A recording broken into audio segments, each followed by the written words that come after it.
babwire ko umubyeyi babwire ko umubyeyi aryama uko ashaka ariko ntabyara uko ashaka.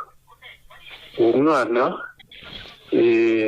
uburere twamuhaye hamwe n'abana bavukana mu muryango wacu ntabwo harimo kwanga, mbega nta vangura nta riba mu muryango wacu, uburyo twari kumutoza iyo mico. Iby'uko ibyo byose yanditse avuga ko nahohotewe igihe nari mfunze, gufungwa kuko byarabaye igihe cy'amezi 4 mu mwaka w'1999. ni muri bya bihe n'umuntu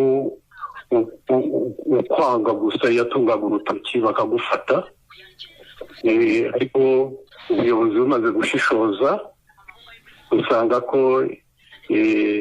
ibyo bandegaga ntanamenye atari byo.